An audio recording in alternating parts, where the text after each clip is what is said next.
네, 본론 강의 시작하겠습니다. 서론 강의가 좀 길었는데 서론이 제일 중요한 것 같습니다.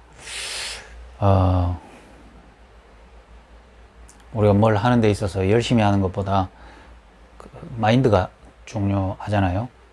그래서 왜 하는가가 더 중요하고 어떻게 하는가 보다는 왜 이런 일을 하고 무엇 때문에 하는가가 더 중요한 것 같습니다. 여러분이 많은 수련 과정을 거치고 현장 나가면 배운 것과는 전혀 다른 현장이 앞에 펼쳐질 거고, 의도치 않고 생각지 않은 문제들과 어려움이 여러분들을 많이 힘들게 할 거라고 생각을 합니다. 그게 여러분이 해야 될 일을 포기하게 만들거나 무너지게 만들 것인데, 그런 부분들을 넘어서는 힘과 지속할 수 있는 힘은 바로 이게 근본적으로 내가 왜 이 현장에 이 일을 하는가에 대한 이유가 분명하게 나오는 것이 가장 중요하다고 생각을 하거든요. 제가 뭐 학교를 나오고 공부를 해가지고 연습을 하고 이 중독 현장에 뛰어들었다면 저는 뭐 벌써 도망가고 이 현장에는 없을 것 같은데, 나도 모르게 저는 내 인생 고민 하나 하고 들어왔는데, 여기서 다른 사람을 바꾸고 치유하고 도와준다고는 생각을 안 하고요. 나 자신이 가장 참된 행복과 답을 얻고 내가 가장 힘을 얻고 살아나는 현장이 바로 이 현장이라고 생각하고 가고 있습니다. 그게 서론 때 말씀드렸던 이 현장을 통해서 내가 배우고 깨달았던 바가 바로 앞에 서론에서 얘기한 것 같습니다. 여러분들을 통해서 정말로 복지 현장에 도움이 필요한 사람들이 변화되고 살아나는 그런 힘이 여러분들에게 있었으면 합니다. 제가 한 명의 중독자를 만나거나 중독 문제에 있는 분들이 모여 있는 곳에 강의를 가면 저는 이 내용을 가지고 강의를 합니다. 근데 이 내용이 10가지입니다. 10가지인데 학문적으로는 굉장히 형편없는 주제고 체계입니다. 학술적으로 따지면 안 되죠. 왜냐하면 제가 그런 배경이 없기 때문에. 10가지 이 주제는 한 명의 중독 문제 속에서 헤매던 사람이 자기의 문제에 대해서 바르게 인식하고 바르게 인식되어지면은 이제 대처 방법이나 치유의 방법도 이렇게 바르게 보일 거고, 또 그렇게 보인다고 해서 중독 문제가 딱 끝나는 건 아니거든요. 중독 문제로 갈 수밖에 없었던 오랜 시간이 있었던 것만큼 회복의 여정도 많은 시간과 많은 시행착오가 동반되어야 합니다. 그러니까 치유의 과정과 여정도 필요한 것이고, 또 치유에 대한 또 회복에 대한 목표 설정도 굉장히 중요하거든요. 우리가 마약을 했고 마약을 끊는 게 우리 인생의 목표가 된다면 안 됩니다. 마약을 했으면 왜 했고, 마약을 회복했다면 무엇 때문에 회복을 해야 되는가에 대한 목표가 바르게 나와야 되거든요.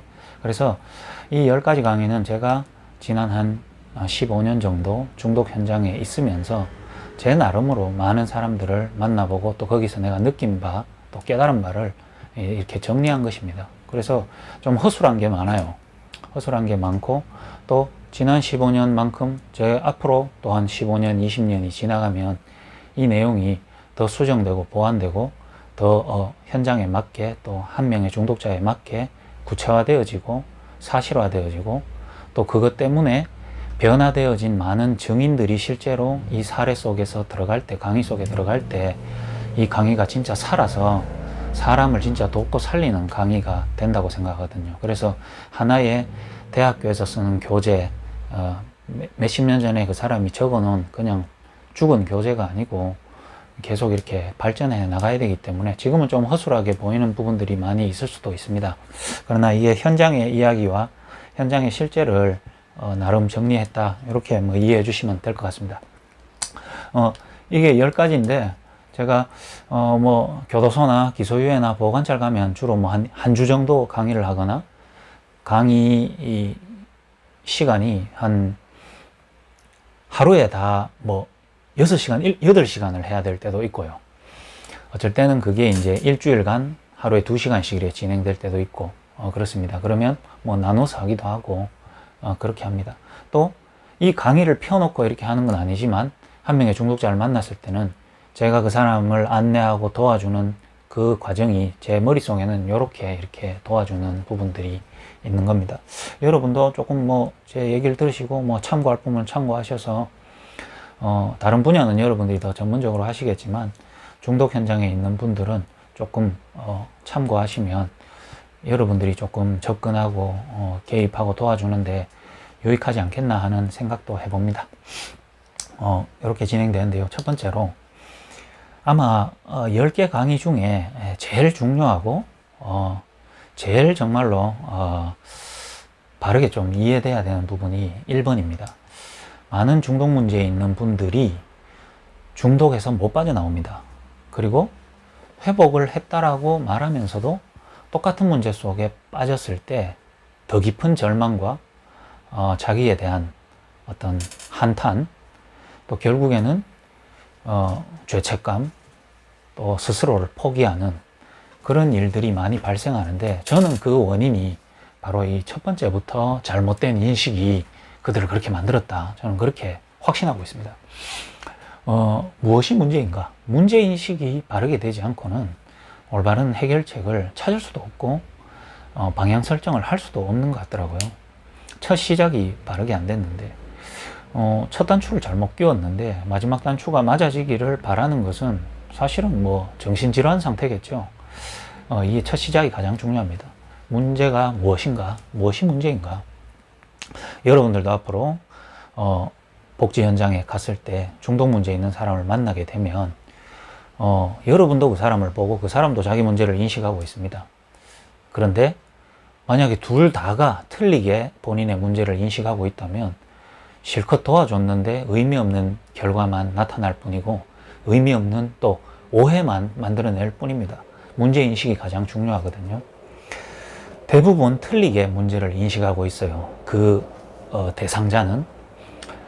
또 도와주는 사람이 좀 이렇게 틀리게 문제를 인식할 수 있습니다. 뭐냐? 첫 번째, 마약 문제 가운데 있는 사람이 가장 피부로 와닿고 좀 절실하게 문제로 느끼는 부분이 법적으로 처벌받는 부분을 문제로 여깁니다.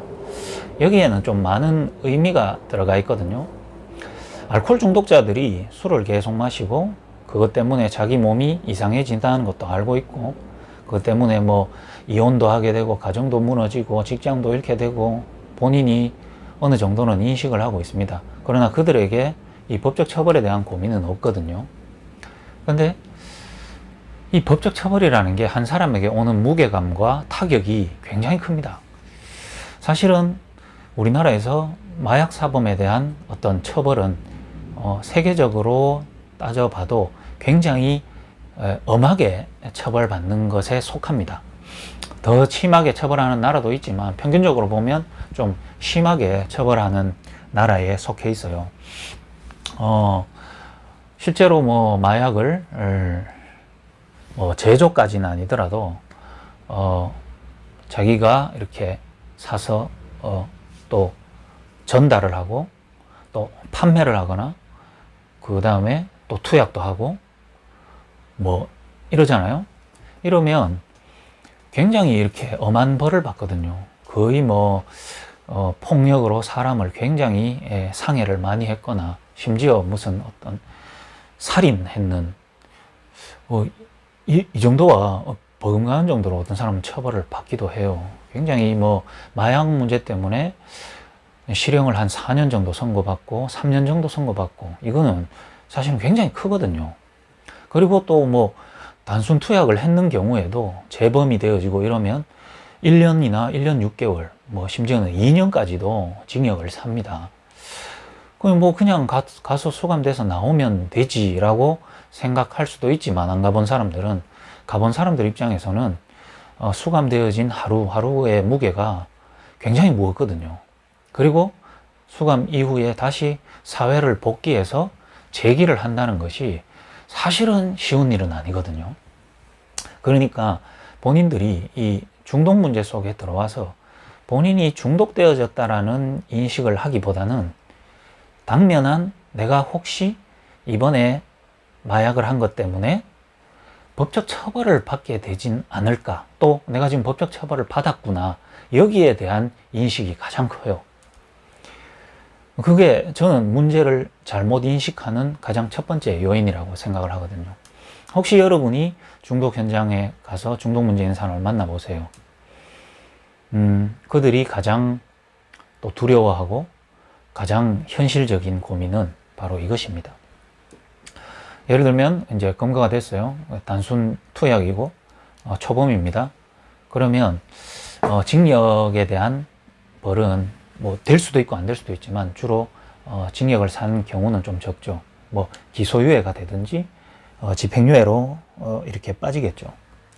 그러나 이미 마약을 접했고 마약을 한 번 소개받고 한 번 접해서 바로 걸려가지고 기소유예 처분을 받거나 집행유예를 받는 경우는 극히 드뭅니다. 예를 들면 한 사람이 투약을 하고 그게 재발이 되고 또 구하고 또 사고 했는 여러 과정 속에 그 이후에 첫 번째 사건이 되거든요. 대부분 그렇습니다. 그러니까 일단 자기는 찔렀지요, 느꼈지요, 즐겼지요, 좋았지요, 새로운 걸 체험했지요, 이런 많은 과정이 있었는데 어느 날 덜컥 법적 처벌을 받았기 때문에 이제 이게 위기를 느끼는 거죠. 혹시 내가 실형 사는 건 아닌가? 그러다가 이제 기소유예를 받았어요.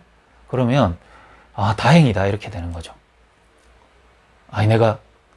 이게 마약 때문에 내가 법적인 처벌도 받고 조사도 받네. 이거는 그만해야 되겠다, 이게 아니고 혹시 실형 살면 어떡하냐 생각하다가 기소유예를 받게 되니까 뭐가 되죠? 교육만 받으면 끝나거든요. 그래서 제가 기소유예 교육을 할 때는, 지금은 일주일 만에 교육을 하는데 제가 기소유예 담당을 하고 교육을 할 때는 한 명의 교육 대상자를 12주간 만나면서 지켜봤어요. 그렇게 제가 교육 프로그램을 짰어요. 왜 그러냐 하면 이런 배경을 아니까 이 사람이 12주 안에 다시 마약을 할 거라는 확신이 있는 사람이 몇 명이 많이 있었거든요. 그러면 제가 그걸 기다린 게 아니고 12주간 저에게 맡겨진 사람이니까 12주 안에 재발했을 때 제가 도와줄 수 있잖아요. 그래서 그때는 그렇게 했었어요. 그래서 제가 무모한 도전이었죠. 지금 생각해보면 20명을 모아가지고 일주일 만에 끝나면 되는 거를 그렇게 안 하고 한 사람당 12주간 했으니까 만약에 한 해에 100명 오면은 1200번 교육을, 1200번 맞나? 12000번인가? 1200번이죠. 1200번 교육을 한 거예요. 사실은 제 시간이 거의 없었죠. 근데 제가 그 당시만 해도 정말로 한 사람 한 사람을 좀 사실적으로 알고 도와주고 싶은 마음들이 좀 그때는 열정이 좀 있었던 것 같아요.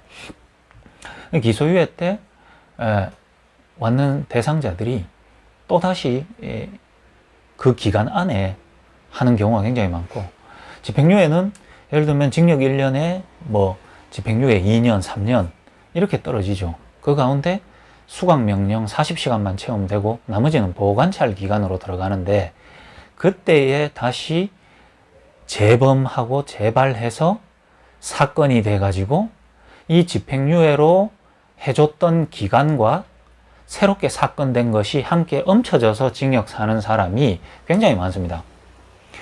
그래서 저는 이제 보관찰소에 교육을 가면은 사람들이 말 잘 안 듣거든요. 강사라고 왔는데 저 얼굴 보면 사람들이 무시합니다. 마약도 전혀 안 해본 것 같고, 나이도 자기들보다 어린 것 같으니까, 사실 강의를 잘 안 들어요, 처음에는. 그러면 이제 제가 조금, 죄송한 얘기이기도 하지만 사실이니까, 데이터에 근거한 거니까, 이 집행유예 때 이번 교육 일주일간 교육을 다 마치지 못하고, 징역을 가고 교육이 취소될 사람이 몇 명 있다라고 얘기를 해줘요. 그러면 일주일 안에 그런 사단이 일어나거든요. 그때는 이제 정말 교육을 잘 들으시죠. 나름 제가 이제 좀 집중을 시키기 위한 하나의 방법인데 요즘 잘 그렇게 하지 않습니다. 집행유예 때 실형이 되는 경우가 굉장히 많죠. 근데 사람들은 법적인 처벌이 전부다라고 생각을 하고 있어요. 왜? 법적인 처벌이 여러 가지 인생에 어려움을 주는 것도 맞지만 마약을 계속 달릴 수는 없거든요. 사실 이건 진짜 문제가 아닌데 사람들은 여기에 두려워하고 떨고 있어요. 법적 처벌. 그래서 사실은 이 문제 가운데 있는 사람이 제일 고민은 뭐냐 하면은, 사실은 진짜 고민해야 될 것은 왜 내가 마약으로 법적 처벌을 받을 수밖에 없는가에 대한 고민을 해야 되는 게 맞거든요. 법적 처벌은 어떤 상태 때문에 따라온 것이잖아요. 왜? 내가 마약을 했기 때문에. 그 다음에 마약을 한 번 한다고 이런 법적 처벌이 오는 건 아니거든요. 한 번 한 이후에 내가 통제 안 될 만큼 계속 했으니까 법적 처벌이 따라왔을 거 아니에요. 그러면 질문을, 왜 나는 남이 안 받는 법적 처벌을 하게 된 내 문제가 뭘까를 고민해야 되는데, 사람들은 그걸 고민 안 합니다. 큰일 났네, 나 실형 살면 어떡하지? 이러고 어떤 도움을 구하냐면은, 혹시 이번 재판에 탄원서나 좀 잘 들어가고 내가 무슨 좋은 변호사를 사서 실형을 면할 수 있을까? 아니면 1년 6개월 선고가 됐는데 여러 가지 방법을 써서 돈을 좀 쓰고 해서 1년으로 줄일 수 있을까? 아니면 혹시 나 말고 다른 사람들을 내가 많이 이렇게 잡아 넣어 가지고 수사에 협조를 해서 내가 좀 더 적게 실형을 살 수 있을까? 내가 혹시 집행유예로 빠질 수 있을까? 기소유예로 빠질 수 있을까? 이런 고민만 하고 있다는 거죠. 그래서 혹시나 여러분이 막 도움 주려고 할 때 그 부분에 도움을 많이 요청할 수도 있어요. 혹시 법적으로 어떤 도움을 줄 수 있냐? 나를 어떤 변호해 줄 수 있냐? 증인돼 줄 수 있냐? 탄원서 써줄 수 있냐? 이런 부분으로 도움을 많이 요청하거든요. 만약에 여러분이 내가 도와줄게, 이거구나, 이 사람이 그걸 원하는구나, 이래서 그거 도와준다고 해도 그 사람에게 진짜 도움 안 되거든요. 사람들이 문제를 바르게 인식하지 못하고 있어요. 그걸 바르게 봐야 됩니다. 두 번째, 마약이 이게 다른 중독 물질에 비해서 결코 싼 것이 아니거든요. 도박이 더 돈이 많이 나가기도 하죠. 그러나 마약이라는 것도 이게 단순히 마약을 비싼 돈으로 구매해서 한번 내 몸에 투약하고 즐기고 이렇게 끝나는 걸로 이 돈이 다 쓰이진 않습니다. 왜냐하면 특히 필로폰 같은 경우에 이게 마약이 단순한 어떤 혼자만의 즐기는 용도로 사용되진 않거든요.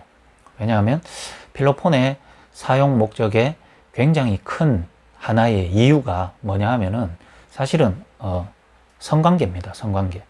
성관계에 있어서의 어떤 특별한 목적과 쾌락을 느끼기 위해서 필로폰을 사용하는 경우가 다는 아니지만 거의 대부분이에요. 남성도 그렇고 여성도 그렇고. 왜냐하면 필로폰 투약 이후에 가지게 되는 성관계를 통해 오는 느낌과 쾌감이 그 이후에 약 없이 일반적인 관계를 하고 지속하기는 어렵게 만들어 버리거든요. 그러니까 예를 들면 마약을 비싼 돈을 주고 구매를 했어요. 그러면 그렇게 어렵게 구하는데 뭐 한 개만 딱 구하진 않겠죠. 왜냐? 마약을 구하는 데 있어서 얼마나 많은 리스크가 있습니까? 왜냐하면 그 현장에서 믿을 사람은 정말 아무도 없거든요. 어쩔 때는 내한테 무상으로 공짜로 막 준 사람이 알고 보니까 나중에 필요할 때 나를 신고하기 위해서 내한테 무상으로 준 경우도 많고, 가장 믿었던 사람이 오히려 나를 잡아 넣기 위해서 나를 이용한 경우도 많다 보니까 중독 현장에 오래 있었던 사람은 사람을 믿지를 못하는 겁니다. 근데 어렵게 구했는 거를 뭐 하나만 딱 해서 할 수는 없겠죠. 뭐 좀 많이 구하겠죠. 그러면 돈이 또 필요할 거 아닙니까? 그 다음에 약을 뭐 어디 슈퍼에서 가서 사는 것도 아니고 하늘에서 떨어지는 것도 아니고 인터넷으로 뭐 요즘 사기도 한다면 그것도 또한 다 위험하니까 많은 지인을 통해 구하는데, 내가 약을 주는 사람을 보고 상선이라고 하거든요. 상선. 내가 어떤 상선을 알고 어떤 상선에게 약을 받느냐에 따라서 뭐 가격도 이게 차이가 날 수가 있겠죠. 어떤 사람은 약 하나를 받기 위해서 뭐 좀 그렇지만 여자 같은 경우에 뭐 돈을 요구하지 않는 사람도 많이 있어요. 다시 말하면 내 몸을 제공을 해야 되는 경우도 있고, 남자 같은 경우에 약을 꾸준히 제대로 받기 위해서는 한 사람의 노예처럼 불임을 당하다가 약을 한 잔 받기도 하고, 노예처럼 불임을 당하다가 그 사람에게 이용당해서 법적인 어려움을 겪는 사람도 저는 많이 보거든요. 멀쩡하게 정상적인 생활을 하는 대학생이 어느 날 보니까 남의 집 가서 청소해주고 빨래해주고 그 애한테 부모님한테 얘기해서 돈 몇천만 원씩 빌려서 어떤 사람에게 막 갖다 주고, 그게 다른 사람이 보면 저 인간이 뭐 나쁜 짓을 해서 저 사람에게 책 잡혔냐 싶겠지만 저는 그게 마약 문제 때문에 그런다는 걸 저는 아니까, 이 경제 문제라는 게 단순히 내가 마약을 많이 사서 많이 이렇게 해서 돈이 많이 나갔구나 이 차원이 아니에요. 경제 문제가 반드시 수반되고 따라오게 돼 있거든요. 왜냐, 구하는 것도 어렵고 비싼 비용을 지불해야 되지만은 그거를 바카스처럼 한 잔 딱 마시고 효과를 딱 보고 다시 일상으로 복귀하는 게 아니고, 한번 이렇게 투약하게 되면은 약이 내게 효과를 느끼고 나로 하여금 어떤 쾌감을 준 다음에 그게 내 몸으로 다 빠져나가고 내가 다시 이렇게 제정신을 차리기까지는 시간이 좀 필요합니다. 그러다 보니까 사실은 일도 제대로 안 되겠죠. 일이 되겠어요. 처음에는 주말 때 딱 될 때까지는 열심히 일하고, 그 다음에 주말 딱 시작하면 약을 사고 약을 합니다. 그러면 금, 토, 일 이렇게 되면 즐길 거 다 즐기고 또 회복할 거는 회복하고, 우리 용어로, 대구 지역의 용어로 바라시를 한다 그러거든요. 바라시를 딱 하고 회복해서 월요일 날 다시 일상으로 복귀가 가능하거든요. 또 어느 정도는 가정으로 복귀해서 가족들을 이렇게 모르게 할 수도 있는데, 이게 계속 반복이 되고 재발이 되고 이렇게 자꾸 주기가 많아지면은 그게 자기가 생각한 대로 잘 안 됩니다. 그리고 계속 하게 되면 예전에는 통제됐던 자기 삶이 이제 상태가 어느 날 이렇게 오버해버리는 경우가 있거든요. 그러면 남들이 알 만큼 내게 이상 증세와 이상한 망상이나 환청환시에 시달리기도 해요. 그러니까 어떻게 일상생활이 되겠어요? 그러니까 대부분 이렇게 되죠. 그리고 또 돈을 예를 들면 마약을 하고, 예를 들면 남자다. 그런 데 했을 때 마약을 단순히 자기 혼자만의 쾌락 용도로 쓰는 사람은 잘 없다 그랬잖아요. 마약을 했으면 또 어떤 성적인 부분에 대상이 필요한 것입니다. 그런데 마약 없이 성적인 대상을 구할 때랑 내가 마약을 했을 때 성적인 대상을 구하는 것은 또 다른 차원이거든요. 내가 마약을 했는데 일반적인 상대방을 내가 찾아서 함께 어떤 관계가 이루어진다면은 상대방은 받아들일 수가 없는 거예요. 마약한 상대방을 일반인이 받아들이기는 쉬운 일이 아니거든요. 이건 현장에서 일어나는 이야기니까 자세하게 말씀드리기는 그렇고. 그러니까 어떻게 하냐면, 마약을 한 사람은 마약을 알고 마약을 해서 관계를 가질 수 있는 상대방을 또 찾아야 되는 것입니다. 근데 또 아무래도 사람 하나가 부담이 되고 리스크가 되는데, 또 그런 사람을 구했을 때 또 그런 일을 통해서 많은 사건이 일어나거든요.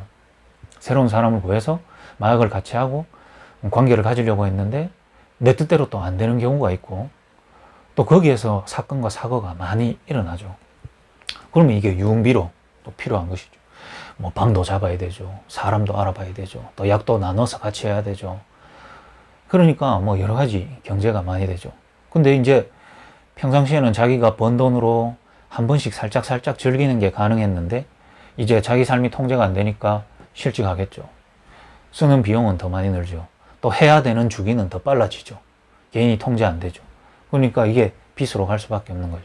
그러다 보니까 거짓말 하기도 하고 남들을 속여야 되는 거니까 이렇게 되죠. 실제로 교도소 같은 데나 상담을 오는 많은 사람들 중에 남들은 정말 몰라요. 왜? 일상 사회 속에서 굉장히 건실하고 영향력 있는, 괜찮다고 평가받는 사람들이 실제 삶이 이렇게 진행되고 있는 사람이 굉장히 많습니다. 그런 사례가 한두 건이 아니고, 저는 그런 사람의 현장을 이렇게 날마다 보다 보니까 사실 그렇다고 내가 누가 그렇다라고 이렇게 밝힐 수 있는 입장은 아니잖아요. 참 일반인들이 모르게 사람들이 이런 이 마약 문제로 빠져서 경제 문제로 이렇게 몰려가는 이런 패턴들이 무조건 있습니다. 그렇게 되면 실직도 했죠. 즐기는 거는 해야 되는데 더 이상 돈을 마련할 기회가 잘 없을 때 이분들이 마약을 하기 위해서 노가다를 정말 열심히 하고, 노가다 일당을 며칠 딱 벌어가지고 마약을 하고, 그렇게 인생이 건실하게 잘 이렇게 설계가 안 됩니다. 그럼 어떻게 되냐면 제일 이렇게 쉽게 진행되는 것이 단순 투약에서 단순 쾌락 목적으로 투약하는 단계에서 이제 나는 이제 상선을 알게 되고 약을 잘 받을 수 있는 어떤 구조가 됐으니까 그렇지 않은 사람에게 약을 권유하고 그 사람에게 제공해주는 이런 판매자로서의 이렇게 전환이 이렇게 일어납니다. 그래서 사실은 법적으로 재판을 하거나 뭐 검사님들이나 이런 분들은 우리가 이렇게 단순 투약에게 처벌이 너무 강하다 이렇게 얘기하면 인식이 어떻게 되냐면 단순 투약이 어디 있어요? 다들 판매하고 투약도 하죠. 이렇게 인식하고 있거든요. 그래서 벌도 세게 주고 그럽니다. 실제로 단순 투약은 있긴 한데 단순 투약의 과정을 거치면서 이 판매로 많이 가죠. 처음부터 이렇게 제공하고 판매하면은 누가 사겠어요?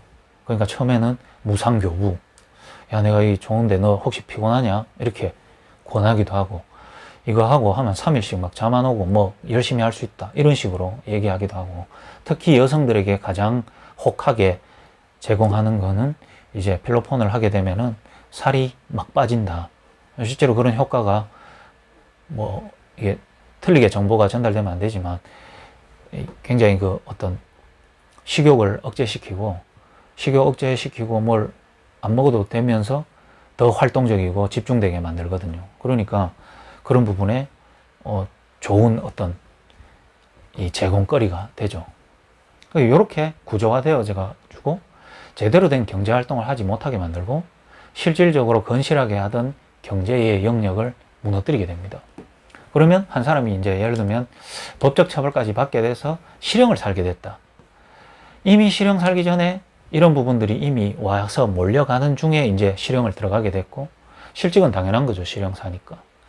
경제적으로 어려움 와 있겠죠. 그리고 변호사를 샀지, 빨리 이 사건 안 되기 위해서 또 막 돈 투여하거든요. 그런 가운데 실형을 살게 돼서 다시 예를 들면 나와보세요. 그러면 이게 구조적으로 계속 반복이 되게 되어 있습니다. 그래서 사람들이 이 경제 문제가 자기에게 굉장히 크게 와닿아 있어요. 그러나 한 번 더 생각해 보면 그럼 경제 문제가 왜 왔는데요? 뭐 때문에 왔죠? 가만히 있다가 경제가 어려워졌나요? 아니잖아요. 뭔 일이 있었잖아요. 뭐죠? 마약이잖아요. 그러면 마약에 대해 고민을 해야 되는데 경제에 대해서 고민하고 있단 말이에요. 대부분 현장 가보면 그렇게 고민하고 있어요. 그리고 세 번째입니다. 이게 뭐 슈퍼에서 자판기에서 마약을 사지 않았어요. 뭐 때문에 샀죠? 사람에게 소개받고 사람을 통해 전달받아서 샀단 말이에요. 그래서 처음에는 내게 마약을 알려준 사람, 그리고 내게 권했던 사람, 그리고 살 수 있고 구매할 수 있는 정보나 어떤 그런 부분에 기회를 준 사람이 그 당시에는 둘도 없이 내 인생에 소중한 사람이에요. 생각해보면 정말 이 악마 같은 존재였는데 내가 마약의 맛을 딱 보고 새로운 세계를 알게 되고, 야, 이 답답하고 괴로웠던 세상 속에서 한 줄기 빛을 소개해주고 안내해준 그 사람은 내게 굉장히 소중했거든요. 그러나 법적인 처벌이 받게 되고 법적 처벌 단계에서 그 사람이 나를 이용했고 사용해 먹고 활용해 먹었다는 사실을 여러분이 알게 됐을 때는 그 사람에 대한 미움, 원망이 극도로 올라와서 그 사람에게 복수할 기회조차 상실하고 예를 들면 실형을 살거나 법원에 법적인 처벌을 받아보세요. 그러면 마약 문제 별로 생각 안 나고 경제 문제 별로 생각 안 나고 그 사람에 대한 배신감 속에 이용당했다는 상처, 이것 때문에 그 사람 죽이고 복수하는 데에다가 인생을 다 바쳐요. 그래서 막 미움, 원망에 잡혀서 문제의 본질을 찾지를 못하고 거기에 있는 거죠. 어떻게 그 사람이 내게, 어떻게 그 사람이 나한테 이런 짓을 할 수 있나? 그 인간은 마귀인가? 뭐 이러면서 인생을 다 보내는 거죠. 정작 왜 내가 그 사람을 만날 수밖에 없었으며 왜 그 사람의 말에 속아서 여기까지 올 수밖에 없었는가? 내가 안 들었고 안 속았으면 됐을 일인데 이런 고민을 할 겨를이 없는 거죠. 그리고 예를 들면 한 가정에 내가 가장이었는데 어느 날 건실한 아빠에서 마약 중독자로서 교도소를 가야 되는 사람으로 가족과 이별해야 됐을 때 가족이 느끼는 배신감과 상처는 사실은 이게 문제가 이게 참 심각하거든요. 어디 가서 말을 할 수 있겠어요? 가족이 우리 남편이 지금 마약 해가지고 교도소 갔다 말을 할 수 있겠냐 말이죠. 남에게 말도 못 합니다. 정말 이 관계를 정리를 해야 되냐, 아니면 기다려야 되냐, 교도소 수발을 해야 되냐. 원래 그렇게 살았고, 원래 험하게 살았고, 원래 막 교도소를 드나들었던 사람 같으면은 몰라도 정말 건실했는데, 괜찮았는데, 어느 날 마약 사범으로 교도소에 수감되어 있는 사람을 내가 한 가정으로 받아들여야 한다 할 때, 실형 사는 사람도 사는 사람이지만 그 가족이 느끼는 어려움들, 이건 다른 중독 문제에 있는 사람들이 느끼지 못하는 부분의 어떤 부분이거든요. 한 명의 중독자가 한 가정에 있으면 남은 가족들이 그 한 명의 중독 문제에 있는 사람 때문에 남은 가족은 정신병에 시달립니다. 확실합니다. 그래서 사실은 교도소 간 사람은 교도소 가서 회복을 하는데, 지켜보는 가족이 마약 할 때는 마약 하는 것 때문에 정신병에 시달리고요. 마약을 안 하고 있을 때는 오히려 또 마약 안 한 모습 때문에 정신병에 시달리고요. 교도소에 가 있으면 또 정신병에 시달리고요. 교도소 출소하면 또 정신병에 시달립니다. 쉴 겨를이 없어요. 그러니까 가족들은 더 무너지고, 이게 처음에는 안타까움에서 그 다음에는 미움으로, 이제는 어떻게 됩니까? 관계를 단절하고 이제는 남처럼 그렇게 될 수밖에 없는 그런 관계로 계속 가죠. 이게 한 명의 중독자가 갖고 있는 인간관계 문제입니다. 그러니 어떤 사람은 상처 속에서, 원망 속에 복수의 칼날을 갈다가 시간 다 보내고, 어떤 사람은 가족에 대한 미안함과 두려움에 자책감에 평생을, 나 같은 놈 죽어야 된다고 그렇게 하다가 시간을 다 보내지, 정작 문제의 본질은 접근도 못하고 헤매고 있는 사람이 전부단 말이에요. 그래서 이 세 가지, 여러 가지 더 있어요. 그러나 좀 큰 카테고리로 세 가지를 정리한 게 바로 이 분야입니다. 제가 보면서 다른 문제도 많은데 다 문제 인식을 틀리게 하고 있다. 여러분들이 이런 인식이 없으면, 한 명의 현장에서 중독자를 만났어요. 그 사람에게 어떤 필요한 서비스나 도움을 주고 싶은데 그들이 제일 원하는 거를 도와주고 필요하다고 도와주는데, 여러분이 만약에 이거 도와주는 거에다가 여러분의 역량을 다 소모한다면 좋죠. 그 사람이 여러분을 좋게 받아들이고 많은 도움을 요청할 수 있는데, 그 사람으로 하여금 뒤에 내가 얘기하겠지만 법적인 처벌을 중요한 문제라고 인식하고 있고, 여러분도 그렇게 알고 있고 그렇게 도와줬는데, 그 문제 때문에 그 사람은 다음 법적 처벌을 또 맞을 수밖에 없도록 내가 안내한다고 했을 때 내가 잘못 도와준 게 되거든요. 여러분이 지금 이거 문제 도와준다고 그 사람에게 그래요? 그러면 정말 어렵네요. 가족을 건사해야 되는데 당신이 지금 이 문제가 제일 심각하네요 해서 직장을 하나 알아봐 준단 말이에요. 여러분이. 그 사람은 그 직장 때문에 다시 달리거든요. 그렇게 된단 말이죠. 더 큰 문제를 만들어낸단 말이에요. 그러니까 우리가 문제인식이 내가 먼저 바르게 되어 있어야 현장에 있는 한 사람을 바르게 안내할 수 있습니다. 여기까지만 하고 마치도록 하겠습니다. 요거 하고 그러면 우리가 문제인식이 바로 됐을 때는 문제 해결은 간단해요. 그 다음에 문제인식이 틀리게 돼 있을 때는 또 문제 해결도 간단하거든요. 이게 무슨 말이냐 하면은 만약에 마약 중독자가 이 세 가지 문제가 자기의 문제라고 인식하고 있고 어려움을 토로하고 있다면, 주변에 중독 문제 없는 사람들은 이렇게 얘기할 거예요. 그 사람에게. 여러분도 그렇게 할지 안 할지를 스스로 한번 질문해 보세요. 만약에 한 명의 중독자가 야, 나 교도소 가게 생겼어. 큰일 났어. 나 경제적으로 너무 어려워. 큰일 났어. 망했어. 인간관계 배신당해서 미치겠어. 죽이고 싶어. 이렇게 얘기한단 말이죠. 그때 사람들은 이렇게 답할 거예요. 그래? 그럼 마약 하지 마. 이렇게 얘기할 거단 말이에요. 여러분도 그렇지 않겠어요? 저도 그랬는데. 내 앞에 있는 중독 문제 있는 사람이 내가 마약 전과가 지금 7개인데 나 어떻게 해야 되냐? 또 가면 어떡하냐? 이러더라고요. 나 앞에서 말은 안 했어요. 속으로. 누가 하라 카드나? 난 그래 말했거든요. 누가 하래? 다 하지 마라 그랬잖아. 근데 했잖아. 해서 당신이 8번째 또 가야 되는 거 아니야. 누굴 탓하겠어? 안 해야지. 이랬거든요. 부모님도 이런 말 하지 않을까요? 그래, 야야. 왜 안 오? 하지 마. 안 하면 되잖아. 이제 안 하면 돼. 본인 스스로도 알 거예요, 그거는. 이걸 안 해야 되는데. 그게 가능한가요? 문제 해결 간단해요. 지금 안 하면 되잖아. 이때까지 법적으로 처벌받고 경제적으로 어려웠으면 하지 마, 당장. 안 하면 되잖아. 그렇죠. 답 나왔네요, 그러면. 여러분도 그렇게 답 주면 돼요. 현장 가서 많이 힘드시죠? 또 교도소 갈까봐 두렵죠? 하지 마세요. 이러면 얼마나 좋겠어요. 그러면 그 사람이 맞네요. 안 하면 되는데. 오늘 정말 복지사님 말 듣고 제가 답을 찾았습니다. 이제부터 안 하겠습니다. 이러면 이 천국이 열리겠죠. 유토피아가 열릴 겁니다. 그래 될 것 같으면 저 같은 사람은 여기 존재할 이유도 없고 세상에 아무 교도소도 필요 없겠죠. 이 멘트가 가능하고 현장에서는 진짜 가능하겠습니까? 거기에 대한 질문을 가지고 조금 쉬었다가 하겠습니다.